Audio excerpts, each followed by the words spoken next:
Deputado, eu gostaria que o senhor fizesse a leitura em relação a como o governo Lula conseguiu pautas dentro do Congresso Nacional, pautas positivas até então no início, mas como o senhor analisa o cenário agora, portanto, das atuações do Congresso Nacional? Vai haver o recesso, né? Mas a suspensão de pautas de interesse do governo sinaliza que o governo Lula deve ter dificuldade em 2026? Pedro, mais uma vez, muito boa noite, SBT. Antes de responder a pergunta, eu gostaria, e com muito respeito, deixar registrado aqui só alguns pontos. Primeiro, sabemos que semana passada houve aqui um evento no SBT com diversos políticos, e isso é extremamente saudável, não somente para a emissora, como também para a nossa democracia. Agora, a presença dos políticos, de fato, não é um problema, muito embora me gera um incômodo de ver a presença, de um presidente que não condena atos de terrorismo contra judeus estar em uma emissora fundada por um judeu, que é o Silvio Santos. Mas ainda assim, a presença de políticos ela é muito importante, e essa é a busca de imparcialidade que, de fato, todas as emissoras devam buscar. Acredito que a grande questão é que há um problema, que chama-se Alexandre de Moraes, porque Alexandre de Moraes não é jornalista, nem político, e muito menos imparcial. E quando ele sobe, é dado o palanque para ele, para poder fazer um discurso político e se autopromover. Eu acho que isso fere diversos princípios do SBT.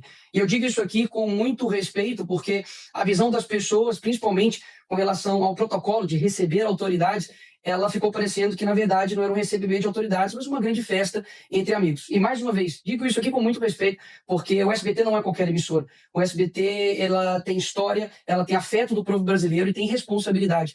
Então, como um amigo do SBT, e o SBT sendo um amigo do Brasil, e sabendo que o SBT fez parte da infância com a minha, de um menino da favela, que aos domingos comia um frango frito ali com seus avós, vendo o show do Silvio Santos, o Praça é Nossa, o Chaves, o Show do Milhão, e que não era somente entretenimento, era de fato uma formação de geração. Então, isso daqui não são palavras de condenação, mas um pedido de realinhamento, porque o que eu quero para o SBT é o mesmo que eu quero para o Brasil, o bem. E eu não poderia me ausentar de ser aqui a voz de sentimento de milhões de pessoas que se sentiram desrespeitadas e também, enfim, decepcionadas. E são esses milhões de brasileiros que se colocarão à disposição quando o SBT, se passar por algum tempo de perseguição ou censura, ficará ao lado de vocês. E eu peço para que considerem com muito carinho essas minhas palavras. Obrigado pelo espaço. O risco de vida é muito maior. Portanto, aí a emergência de se fazer essa cirurgia de forma preventiva para evitar que chegue a esse ponto de ele ter que abrir todo o seu abdômen novamente. Então, peço aqui mais uma vez que volte o bom senso ao relator desse processo para que não fique transparecendo que parece que quer matar o Bolsonaro aqui onde ele está. Hoje, como eu falei, bem-humorado, bem disposto, o Jair Bolsonaro que eu conheço, que passa a tranquilidade, que mostra a segurança. Então, está sendo gigante aqui dentro.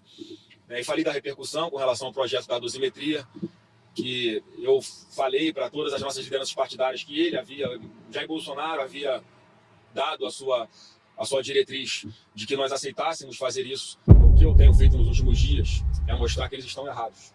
E pode ter certeza que muito em breve, até as pesquisas ligadas ao PT mostrarão um grande crescimento do nome Flávio Bolsonaro e mostrarão qual é a candidatura mais viável para derrotar o partido das trevas, esse caminho ruim que o Brasil não pode escolher. Aí, porque o Flávio Bolsonaro acabou de sair da sede da Polícia Federal, ele ficou por mais de meia hora lá conversando com o pai. Vamos ouvir o que ele está dizendo nesse momento. Mais uma vez aqui usando os meus 30 minutos semanais para falar com o presidente Bolsonaro, com meu pai. Estava bem hoje, graças a Deus, sem soluços, estava até mais animado. E, enfim, parece que estava animado porque ele gostou da minha entrevista para o Ratinho ontem, aqui a TV aberta que ele tem possibilidade de assistir aqui. Então, sempre ouvindo ali os conselhos, falando sobre algumas questões regionais na política, que eu vou tratar agora com as lideranças regionais, e falando da questão da saúde dele, que ele tinha essa hérnia na parte aqui da perna direita. O médico havia pedido a cirurgia, e por incrível que pareça, há uma desconfiança até de médicos, um juiz desconfiar da palavra de um médico, nunca vi isso na vida. Pede uma perícia para ser confirmado, vem aqui uma pessoa para fazer um exame de imagem, e ao fazer o exame de imagem, ele acaba descobrindo que tem, além desta na perna direita, tem uma também na perna esquerda. E o que é que o médico explicou que é a preocupação? Como é uma hérnia, ou seja, um espaço ali dos músculos, se o intestino dele começa a pressionar a parede do músculo e sai atravessa o músculo, você pode estrangular, fazer ali um estrangulamento na dobra do intestino, e aí ele se obrigado a fazer uma nova cirurgia que é muito mais agressiva, muito mais, o risco de vida é muito maior. Portanto, daí a emergência de se fazer essa cirurgia de forma preventiva para evitar que chegue a esse ponto de ele ter que abrir todo o seu abdômen novamente. Então, peço aqui mais uma vez que volte o bom senso ao relator desse processo, para que não fique transparecendo que parece que quer matar o Bolsonaro aqui onde ele está. É um risco de saúde real, grave, e eu peço muito que ele pare de usar essa jurisprudência lesão. Os médicos pedindo, comprovando a necessidade de fazer uma intervenção cirúrgica e o relator enrolando, menosprezando a necessidade de tomar conta da saúde dele. Então fica aqui mais uma vez de público, todos vocês são testemunhas, o Brasil é testemunha de que é inaceitável esse tipo de constrangimento, esse tipo de comportamento por parte do relator em relação ao presidente Bolsonaro. Ele relatou dores? Ele tinha dores pequenas, na perna direita ele falou que tinha uma pequena dor, um pequeno incômodozinho, foi por isso até que foi descoberta essa hérnia. Eu fazia na outra perna também, descobriu-se que lá também tem que fazer cirurgia nas duas. E o estado psicológico dele? Não, estava bem hoje, né? Como eu falei, bem-humorado, bem disposto. O Jair Bolsonaro que eu conheço, que passa a tranquilidade, que mostra a segurança. Então, está sendo um gigante aqui dentro.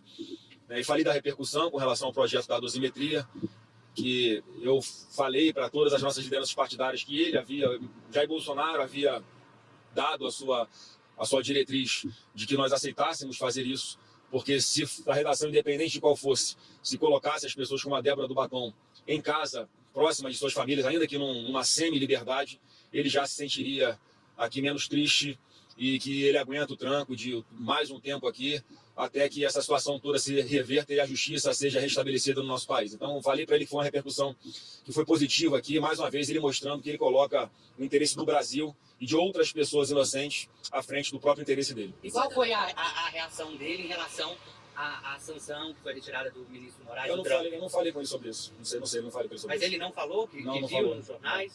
A resistência ao PL dos ministros, muitos falando que pode beneficiar criminosos de crimes graves, né, não ligados ao 8 de janeiro. É como se foi uma redação feita pelo Alexandre de Moraes, o debate ficou proibido na Câmara dos Deputados, então para que serve o processo legislativo?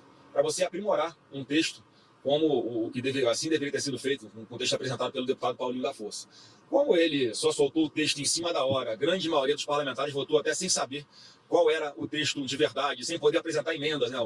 O exercício parlamentar foi proibido, foi constrangido por uma força fora do Congresso Nacional. Aí chega ao Senado um texto que realmente tem esse problema, que precisa ser corrigido, e aí a gente está tentando ver como é que faz alguma alteração ali para evitar que esse benefício seja dado a marginais de verdade, marginais perigosos de verdade, na carona da votação desse projeto. Então a gente precisa aprimorar esse texto e eu vou conversar agora, quando voltar para o Senado Federal, com o líder Rogério Marinho, que participou dessas tratativas ontem, tanto com o presidente Davi Alcolumbre quanto com o presidente Hugo Mota. O senhor acredita que será aprovado ainda nesse ano, o senhor acredita? Eu espero que sim, porque essa é uma promessa de campanha dos dois presidentes das casas, e a promessa de campanha não foi dosimetria, a promessa de campanha foi anistia, que se pautasse a anistia, mas a democracia relativa que nós vivemos hoje, há um receio, né, uma força muito grande sobre o que pode e o que não pode fazer o Congresso. E eu lamento que a gente tenha chegado a essa situação, mas em algum momento a gente vai conseguir redemocratizar o nosso Brasil. Mas eu espero sim que a gente aprove esse projeto de dosimetria, que seja ainda esse ano, seja qual for a redação. Pois é, eu não sei como é que vai ser, como é que foi a conversa do líder Rogério Marinho. Mas a ideia é que se chegue a uma conclusão desse processo ainda essa semana, né, que é a última antes do recesso. Não, pois é, eu não participei das conversas ali, e eu participei das conversas ali e, enfim, não sei os detalhes de verdade, vou procurar saber agora. O líder Rogério Marinho pode falar melhor. Pois é, o presidente da Alcolumbre estava ontem, como eu disse, em conversa junto com o presidente Hugo Mota, com o senador Rogério Marinho. E, obviamente, que ele também quer enfrentar essa pauta logo, porque é um assunto que a gente precisa encarar, não dá para esperar mais. Então, acho que nesse ponto há um consenso, todos entendem que tem que ser apreciado esse ano ainda. Senador, teve uma reunião ontem à noite aqui em Brasília com os presidentes dos partidos do Centrão, partidos que geralmente estão com o PL, mas que resistem a uma candidatura à presidência sua. Eles avaliaram, inclusive, a apuração do PIS, que tem uma resistência ao seu nome e ao nome do presidente Lula. Como é que o senhor interpreta essa resistência do Centrão? Olha, o que eu tenho feito nos últimos dias é mostrar que eles estão errados. E pode ter certeza que muito em breve, até as pesquisas ligadas ao PT mostrarão um grande crescimento do nome Flávio Bolsonaro e mostrarão qual é a candidatura mais viável para derrotar o partido das trevas, esse caminho ruim que o Brasil não pode escolher. O melhor nome é o de Flávio Bolsonaro. Só que, mais uma vez, estamos longe da eleição ainda, o PL decidiu o seu candidato. Óbvio que eu quero os partidos junto comigo já no primeiro momento, mas se não for possível, eu tenho a convicção, isso sempre foi muito claro, eu sempre disse isso. Se a gente não estiver junto no primeiro momento, certamente no segundo momento nós estaremos, porque o Brasil não vai escolher entre Lula e Bolsonaro.